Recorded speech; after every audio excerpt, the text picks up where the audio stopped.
It went left. Yeah, it went left because the money left when it went down. Mommy, wait. Okay. Nice one. Okay, hold on. So, you can see that price came all the way outside of the Bollinger Band and it's making its way back down. And you can see that we were in overbought conditions and it's kind of curving right here. And it went from high to low to high, stayed high, and we see that there's red on the volume, so price is probably coming back down. Now, when we look on insider activity for UT, we can go and we can see what information we can find here. So when you go to ownership, you can go down here. Now we see that for September 4th, there were a bunch of buyers but no sellers. If we keep on moving lower and look at what the mutual funds are holding the stock for, growth, growth, growth. And the other thing I want to look at is this one. This is where it is. So the price target, only by one analyst, by the way, said that the average price target is $17. And that was on July 2nd. And his success rate is 100. Only one person did anything on this company. So when we look at, if he's saying the price target is $17, and we go back and see what actually happened when price hit $17, it went above, it got as high as $19, and then it came down, it came below for the week $15.98, and then it went back up to where we are now. But is there room for this company to grow higher right now? It's probably going to come back down, and it's not the right time to buy it. Wait until it gets in this area here, and then you can ride it back up knowing that when it's probably down here at like $14.30, then you can have a price target for $17 in case something else comes up in terms of the information for this company. That would be first. Now, if you went and looked at Cloud is $23, and that's one of the ETFs that is on the come up list. That's actually the most inexpensive one right now. When we look at you actually purchasing something that actually probably has more room to run other than the one company that you were looking at, you probably could think of doing this. Now, this one does not have 2-year contracts.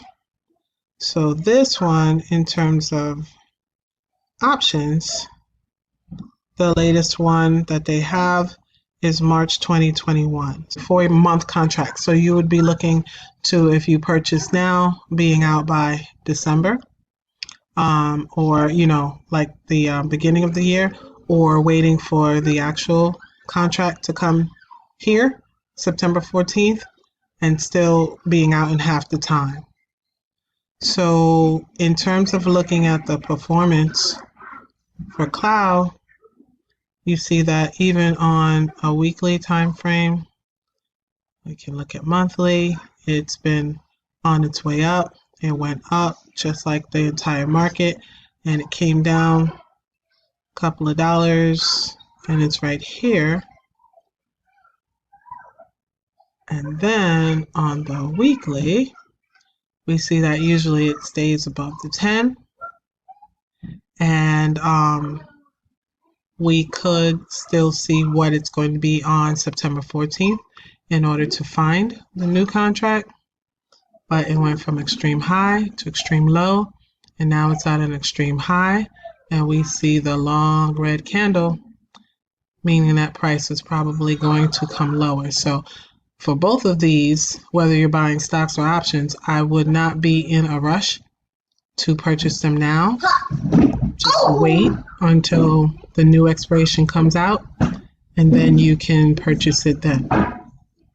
So if we go to, say, bar chart,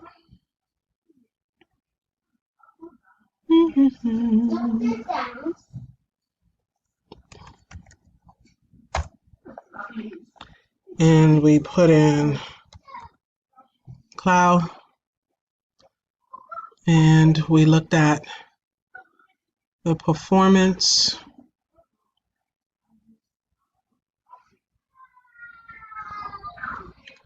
So right now, we're going to, if we're going to look at being in something for 4 months, we can either do the 3 month and half the time, or the 6 month and half the time.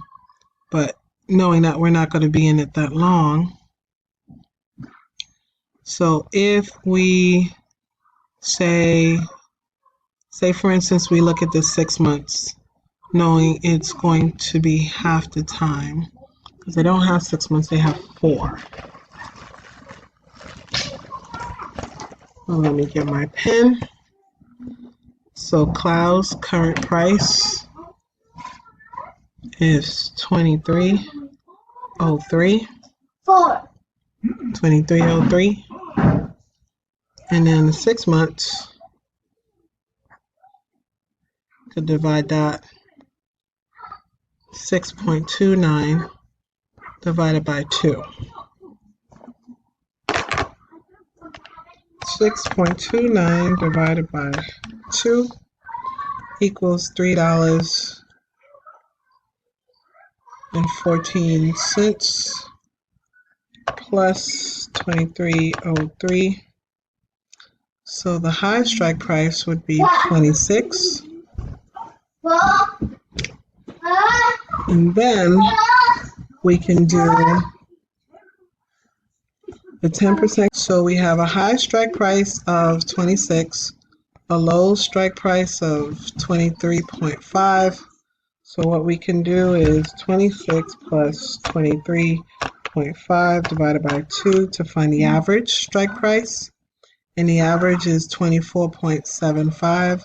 So the strike price I would be looking for in the middle of all of that is a strike price of 25.